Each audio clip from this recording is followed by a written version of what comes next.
Hello then, welcome to Abusive Chronicles, where uplifting the downtrodden is our focus.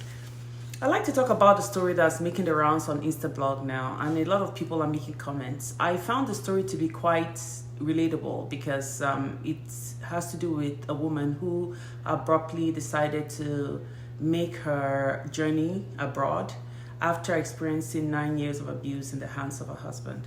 Now, there are many people who are judging this woman as being someone who has left her husband behind in a very bad way because apparently he had gone to join her in England, I believe, or the UK, and brought the children. They happen to have two children. One, she had three at some point, according to her in her story, and she lost one after experiencing a severe beating from her husband's hand. She wrote in the storyline when she was explaining what brought about her decision to do what she did, which I'll let you know in a few minutes. After receiving the beating from her husband, she had lost that child, the pregnancy, and she said she vowed that she was going to make her way away from him by going abroad because everyone knows that abroad domestic abuse is a crime. It's considered to be a crime, and you can actually be labeled a criminal, and it's going to be in your record as being, they're not actually going to phrase it as being a domestic crime, except you go in to read more about what kind of crime that person committed. Most places abroad just label you as a criminal if you abuse your wife and you're found to be guilty, or you abuse your husband and you're found to be guilty, because it works both ways. This woman said she decided to make her plans after sustaining a lot of injuries, which I'll post later on in this story. Some of the injuries she has sustained were bruises, and they looked pretty bad.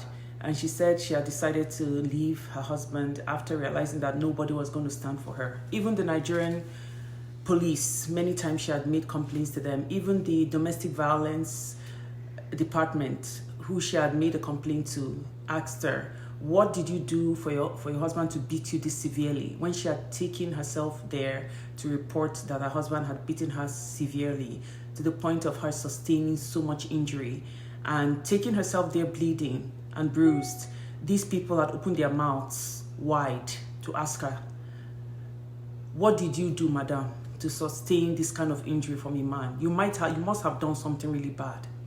So you can see here how a victim is punished over and over again in a system that holds no water.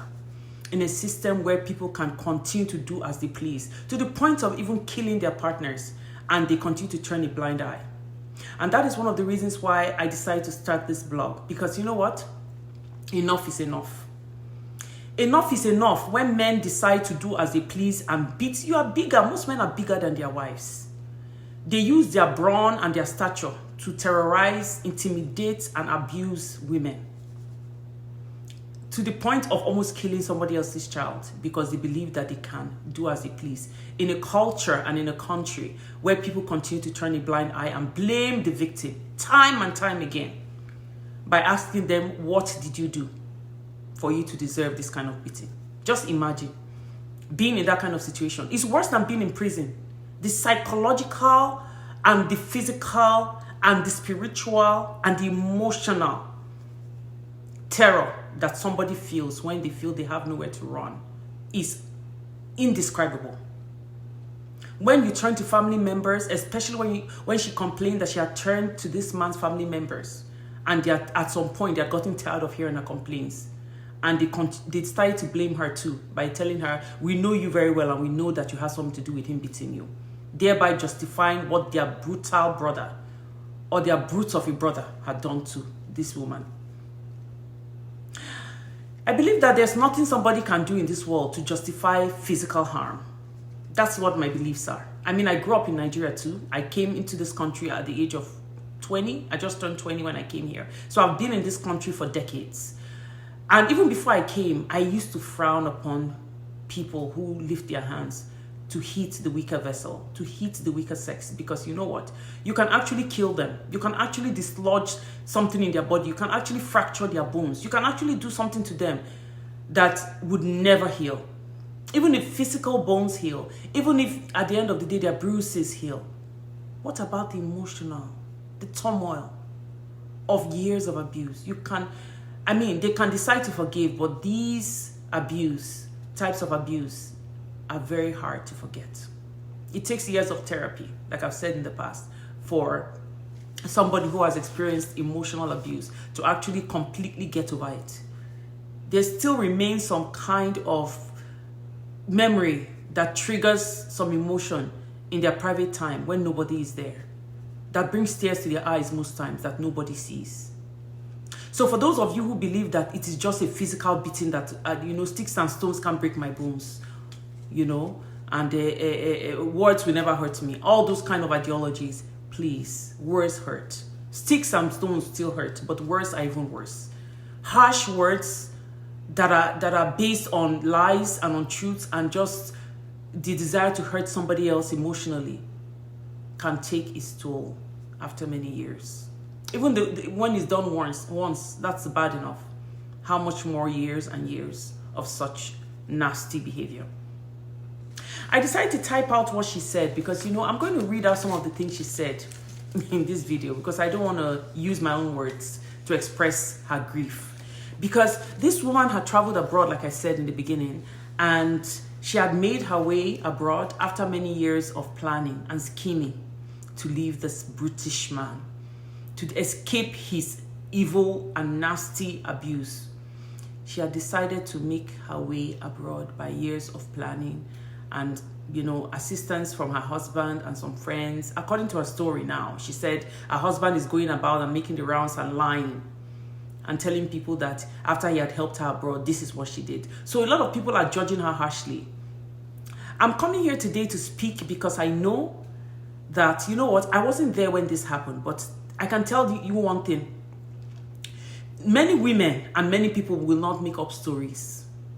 They will not make up stories of this kind, with this kind of detailing behind it, to say he did this on this day, he did that on that day, he did this, and this is why I decided to make that decision. And that is what this woman has done. She has not minced words at all. She has given details. She has given very, very, very, very strategic and very intimate details of what this man did to her. And I don't think anybody in their right mind will come out sounding like this and let it all be made up lies. I don't believe that this woman is lying.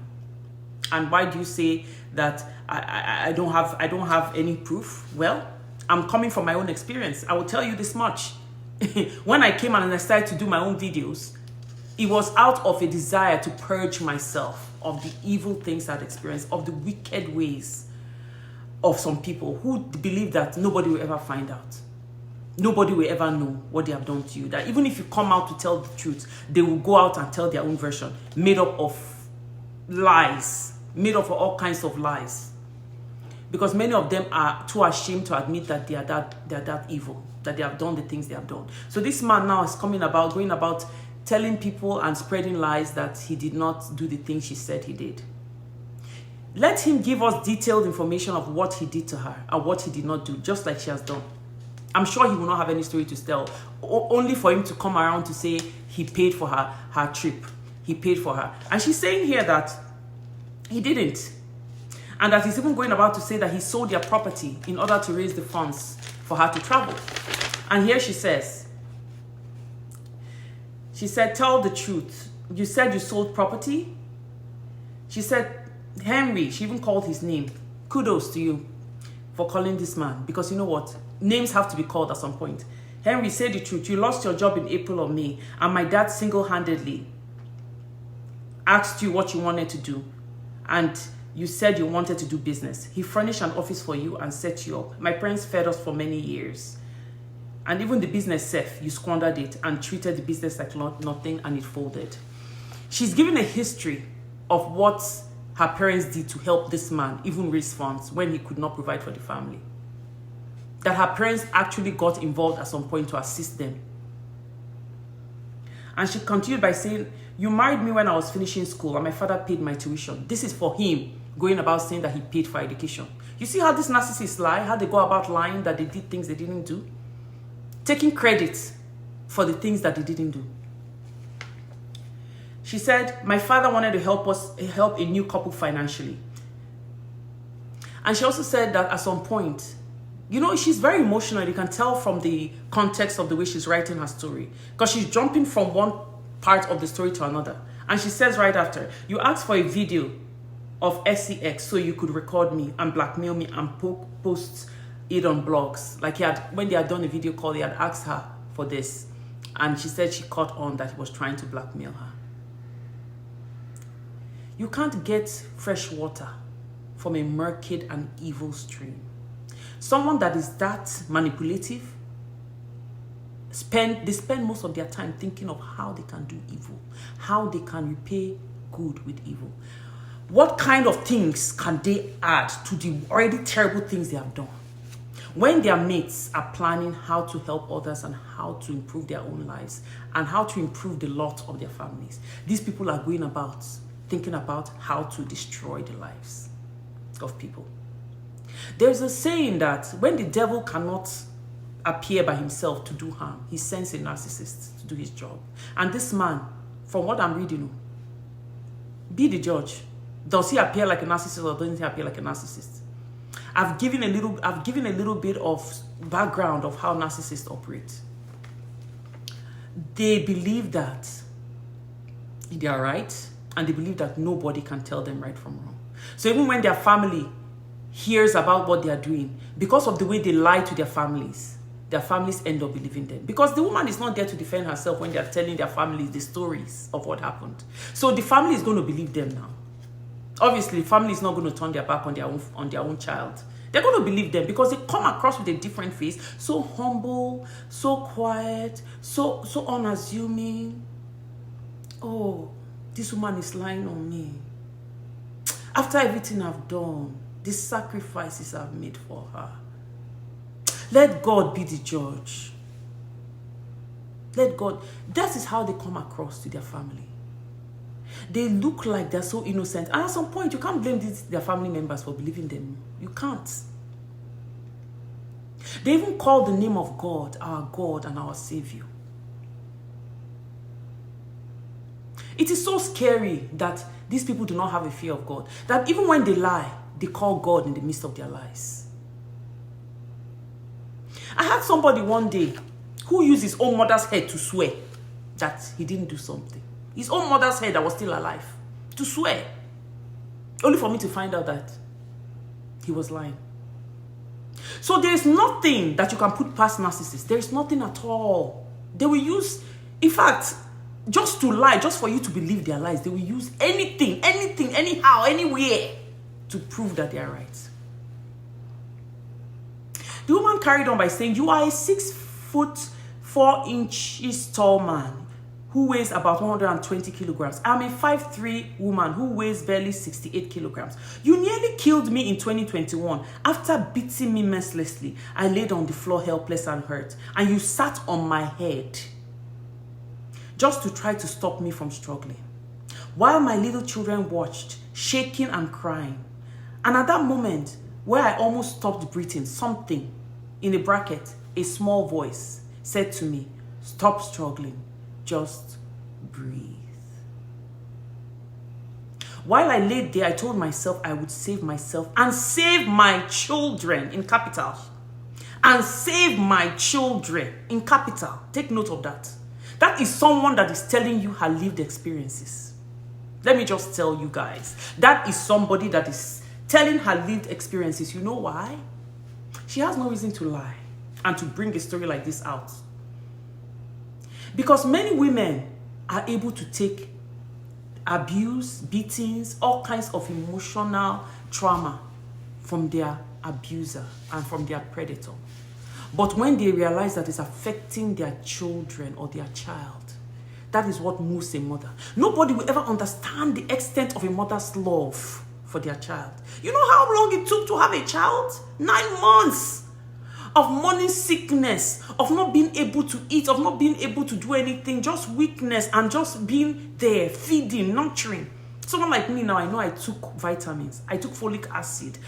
I took folic acid. I was taking it every day while I was pregnant for my children. Because initially, I had lost a child. So, I didn't take any chances. I was young when I got pregnant. I was 21 and I lost that child. It was a baby girl. I ended up having 4 boys and never having a girl. But I think when I was pregnant for the first girl, so many things happened, which is a story for another day. But suffice to say, I lived in a very violent, a verbally abusive relationship. And I think the stressors were part of the reason why I lost that child. So the second one, I took my time to take vitamins, folic acid. I made sure I never missed any doctor's appointments.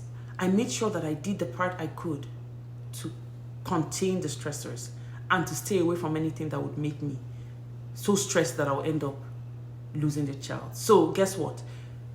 You have to sacrifice. Your peace of mind sometimes is affected. You know, put yourself in an environment where you know you're not actually affecting that child. It becomes more important now for you to take care of yourself for the sake of your child. That is how women think. So we are able to take on so many things that normally we would not take because of our children's sake. And then when we see that our sacrifices, after everything is being said and done, that the children are still being affected negatively, that is when a woman arises out of her chair and says, listen, if it's just me that's suffering this abuse, I can take it. But when it comes to my children, nah, I'm not going to sit here and take it silently while the children watch me helplessly being abused day after day, and then them also being afflicted by the same abuse and me watching on helplessly. Any woman worth her salt will get up for that to save her children, if not save herself.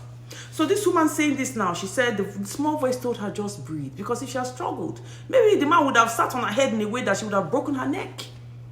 And then what would they have said? Ah, stubborn woman. When she doesn't listen to her husband, now see her now on the floor. That is how so many women have died, all for the sake of marriage. She said while she laid there, she told herself she was going to save her children. Yes, kudos to you.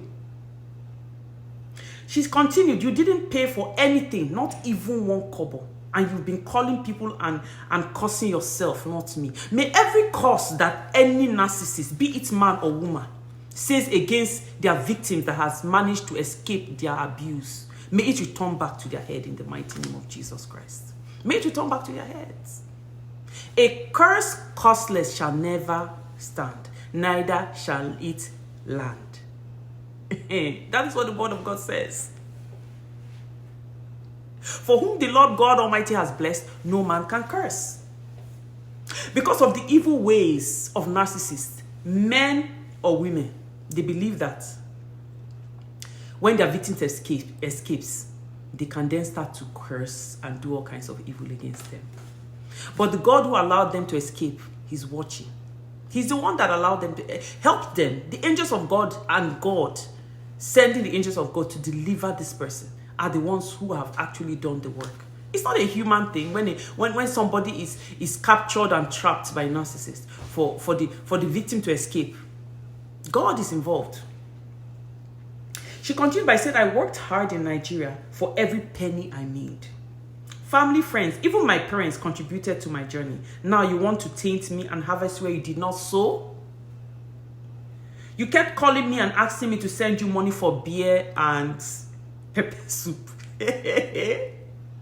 Instead of you to spend time gathering money for your IHS, I believe IHS has to do with the paperwork that would have allowed him join her.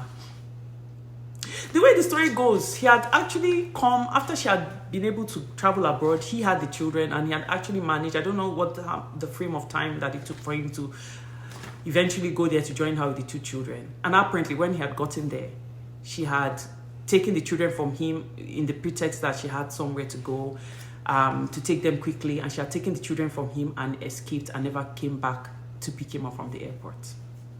And this man had become stranded, which led to somebody making a plea on Instagram for actually Instablog, for anyone who knew anywhere where this man could stay so he could work and make ends meet, because now he was in a foreign country and his wife had just abandoned him and taken the children and he was all alone in the world. Boo-hoo, boo-hoo, boo-hoo, boo-hoo. Which woman that they'll put sugar in her mouth will not eat it and lick it up? You know, one thing I find about abuse is that bad habits are hard to correct. So for you out there, you men especially, women are involved as well, but I know that most physical assaults are done by men. So I will direct this to men. In my experience in the healthcare system, when you see people coming with bruises, thankfully it's not too often, or women who have sustained abuse, many of them will not even tell you. They will just tell you maybe they hurt themselves by falling. It's happened to me. I never ever opened my mouth when I received a big hematoma on my forehead because I was head-butted, and my forehead was like this. I drove around the hospital. I was going to go in. Do you know what made me not go in? I didn't go in because I didn't want to implicate myself and my and the person that was my partner. Because I figured, you know what? Let peace reign. I'm still going to be in that house living with this person. Because this woman she said after she reported to the department who was in charge of domestic abuse, she got home. What did she receive? She received more beating, according to her. She said, I went to Lagos to the domestic violence agency, and they called both of us to meet a counselor. This man beat me mercilessly for even having the effrontery to report to DVSA, which I believe is the domestic violence agency. I don't know what the S stands for. She had reported and he had beaten her on top of for daring to actually go and report. So many women will not report for that reason, because they know they have to go back to that house after the report. Who's going to save them the second time around? If they keep running around to report, the more they report, the more they go home to more abuse. So that is why many people just remain silent.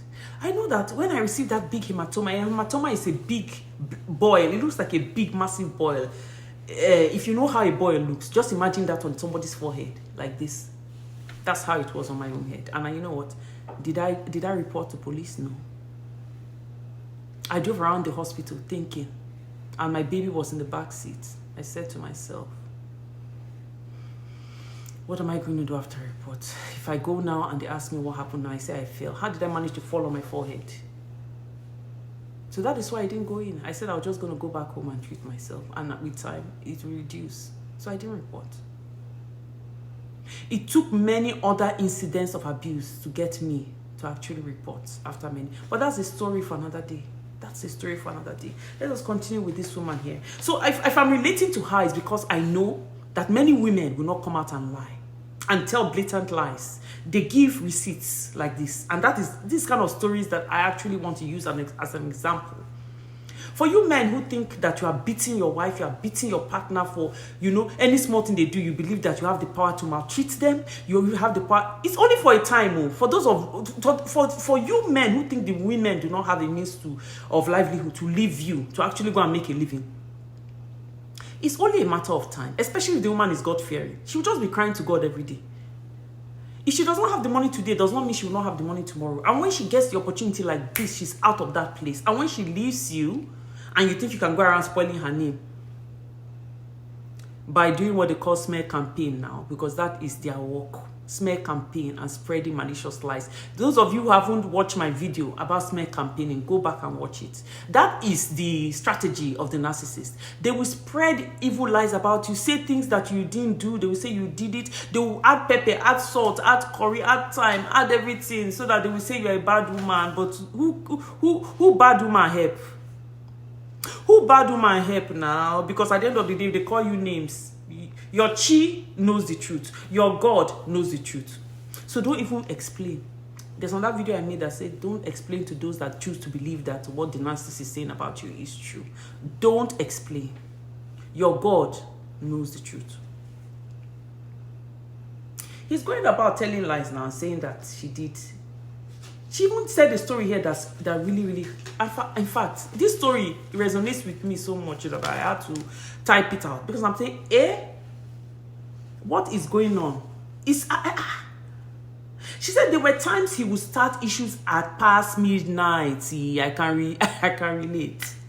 And then he would beat me up, drag me by my hair while I lay on the floor from the beating, drag me up by my hair, pull me up with my hair and throw me out of the house at that odd hour and lock me out. I was only wearing a boxer and small top, and I had to walk barefoot to the next street, and I begged some bike men who were hesitant because I was not dressed and I was barefoot, but one was willing to take me. I got to my parents' home at about 2 a.m. as they live far away.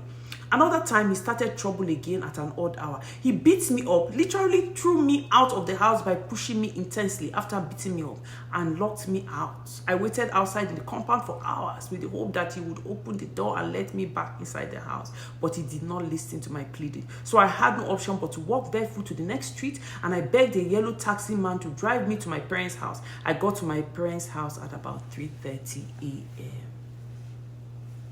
I ask you, is anything in this life worth this kind of stress?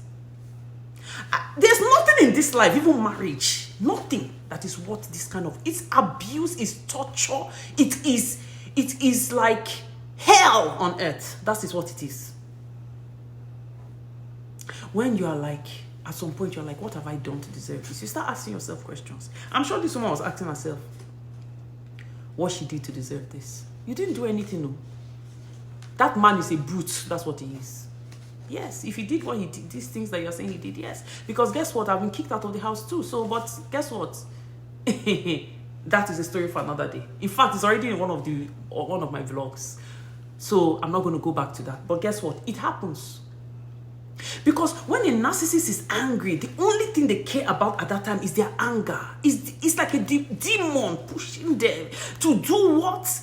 The worst thing they can ever think of doing at that time is what they want to do. The worst thing that they can do, the kind of thing that they will not do to their worst enemy, they are thinking of doing it to you. And when they kick you out and you're even in your underwear and you don't have anywhere to go, you don't have anywhere to call, that's when they're happy. They're like, yes, I've taught this person a lesson. They think they're teaching you a lesson so that you won't repeat it again. They don't know that they're teaching you a lesson on self-preservation, on how to protect yourself and your children from them. And that as you are treating them like that, they are also planning. Your victims are planning an escape from you. Even if it doesn't seem like they are planning an escape from you. For some of these women, it takes 10 years, 5 years. In her own case, it took her 9 years. Unfortunately, in my case, it was 25 years. But you know what? It is well. It took her 9 years. It took her 9 years. And this man now expects that she's going to open her house and her home. You know, when a woman or a man is suffering abuse, anywhere in the world is better than being, even in a hole. That person would rather go and stay in a hut. I used to say, I'd rather be in a hut with holes. I'd rather be anywhere than where I am now. Because guess what? Trauma. You can't touch it with your hand. But it's like something that can burst the heart open. You know, people have died of heartbreak before. Some people sleep and they don't wake up. Some people actually go outside to go and do their daily activities. They are so absent-minded. I heard of a woman like that who went to the market after sustaining so much physical, emotional, and mental trauma from this her partner for years. She went out to the market to go and buy something, absent-mindedly. Just doing it mechanically, like, no, I have to go and buy this, come home and cook. Do you know this woman collapsed in the market? She collapsed and they were not able to revive her. That was it for her. Sometimes it's not the final blow that kills a woman or kills a man. In the case of a man that's been abused. It's the culmination and the addition of years and years and years and years of turmoil that causes it. Imagine a car, you have a car, you don't treat that car well. You don't put engine oil. When you wait for the gas to finish or the petrol to finish before you even say, the engine will knock. It will knock, you fix it again. Just fix it minimally, do anything you can do. You don't give it like a thorough once over to make sure that this car is actually in a good condition for the roads. You maltreat this car, no matter how new this car is, eventually it will pack up. It will pack up. How much more the physical flesh? We live in a very ephemeral life. Like, this life is very fleeting. Here today, gone tomorrow. Everything we do in this world that God has given us in our life, the lifetime that God has given us. It's like a passport to where your eternity is going to be. Where is your eternity going to be spent? For those of you who think when you die, that's it. It's a lie. Wake up and smell the coffee. Every single thing that is done on this earth will be answered for after we leave this world. When this flesh dies, we are all going to answer for it. We're going to answer for everything we have done. The pain we have caused others. The way we believe that we treat others. For those people who believe in Yahoo, and 419, you think that it's done. You've taken their money, you've spent it on yourself, and those people have cried tears and nothing is happening. Oh, you naive one. Everything you have done to somebody, you will pay for it. You will answer for it one way or the other. And unfortunately, the sad part is that sometimes generations suffer because there are people out there who you cheat, who will just act like they cry to God and you think that that's it. Generations, your children's children will actually end up being the ones to pay. Because people sometimes put curses on people who have done things like that to them. If you steal thousands of dollars, for example, from an old aged woman that she has been saving for years for herself and for her retirement, and then you think you are smart because you think you need the money more than her, and you cheat her of that money. For those of you who do Yahoo, let me just say this to you. And you think, because she was greedy, because I promised that I was going to send money and she believed and she fell for it, or you trick the person and justify it in any way, and you think that you have done it and you have gotten away with it. Newsflash for you. You shall pay, and so shall your children's children. So your unfortunate unborn children that have not even been born, you're already subjecting them to curses. The Bible tells us, I'll repeat this phrase, a curse causeless shall not stand. Like a fleeting sparrow, there's a verse that says like a fleeting sparrow. Yes, a curse causeless shall not land. But when there's a cause for when actually an evil thing has been done to a person, and the person, some people even get naked and curse. And you think that we live in a spiritual world. We live in a spiritual world. And you think that has no effect. Personally, I believe in having your hands clean. If your hands are clean and you're speaking the truth, speak truth to light. Let it be known that this is what happened. I made my choices based on the choices and the things that were done against me, and I had no choice but to do what I had to do to preserve myself and my children. Will you fault somebody like that? It takes someone being in that person's shoe to actually know the pain that they have gone through. If you have not been in that person's shoe, please do not judge. Like, I'm not judging her. The man is a man. He's lucky he's abroad and that actually they didn't throw him in jail. If what she's saying is true, that he's not in jail, because they said the police are actually on the case and they deported him. They're giving him time to leave that country with immediate effect. They're giving him a time frame. That's why I like abroad now. As much as I like my country, I love my country. My country is always home. But guess what? There's no order there. There's no order when it comes to things of the police. Unfortunately, that's the truth. Because how will the police tell you, madam, what do you do to deserve this beating? What do you do? That's the question they asked her every time she went there. Every time she went there. In fact, there's another story she told about when this had to do with the RA, you know what I mean, PE. And they asked her, is he not your husband? Is he not your husband? You know, that's the unfortunate truth. She has run away now, and now she's being judged harshly online. Those of you that are interested, please go and look up the stories on Instablog. And it's making the rounds now. People are judging her and pointing fingers at her that she's a wicked woman. My dear, if you have not experienced this, please don't judge. And you know what? Another thing I want to tell you, for those of you who believe that, or if a person suffers all kinds of injustice and then they go and report, and they are airing their dirty linen in public, or you wish that family members will come around and say, it's a lie, this woman is lying, and they know that their family member is like that. For whatever you do, the same shall be meted out to you. So, what I will say here is that if you are lying and pretending that you don't see the truth for yourself because you are trying to protect somebody else's image, you know the truth in your heart. Your family member, your loved one, someone you really care about, that you really feel for, will experience the same thing. So you can feel it. That's the way life is. That's just the way. It's not a curse. It's just a fact. I've seen that happen many times. If you pretend that you don't know what's happening, and when somebody is crying out and begging and pleading, and you pretend as if you actually go about making things worse by lying on this person and acting like this person is the one that's lying, the victim. In other words, you are blaming the victim more. There's somebody that you love. It might be your child. It might be somebody that you just care for. Or it might even be you. You will experience the same so that you can learn from that lesson. And you can taste it yourself. Because the taste of the food is in the eating. You have to eat it too to taste it and to know how it feels to be in that kind of trauma. May God continue to preserve us. And I wish this woman all the best in her future. I don't know how old she is, but she sounds like a young woman. She was in a marriage for 9 years, and she took a stand against domestic abuse. And I applaud her. I wish her all the best in the future. And I hope that this person, this spouse of hers, gets the help that he needs. Anger management, remedial classes, anything. If they would let him stay abroad, well, good. He can get all those classes there easily. But if he were to go back to Nigeria, then unfortunately, all those kind of classes and therapy almost are non-existent. So only God knows how he's going to get the help he needs. But he needs to tell himself the truth.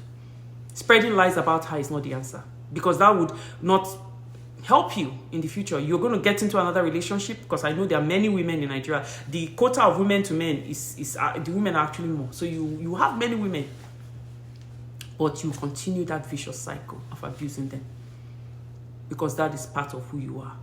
So get the help you need. Seek help instead of using this time to spread malicious lies. Seek help. Go out there and ask for prayers. And aside from the prayers, start taking steps. Go online and read about how you can prevent yourself from abusing your future spouses. Because this woman doesn't look like she's ever going to go back to you, unfortunately. He's saying now that he has lost his children, he has lost his wife, he's trying to fight, he's trying to stay abroad so that he can see his children. Did you care about the children when you were slapping her in front of the children? Traumatizing these innocent souls?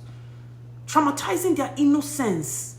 That tomorrow now, these children will go out and believe that they can do the same to their spouses.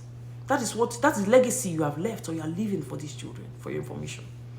If you cared about them as you are saying you do, would you do that? So stop pretending that you love those children. You love nobody but yourself.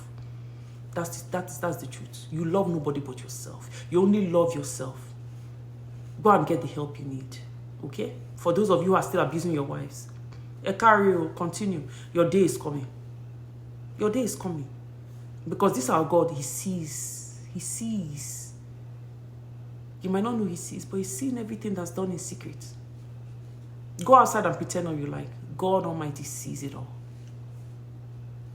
Thank you for tuning into Cannibal Diva.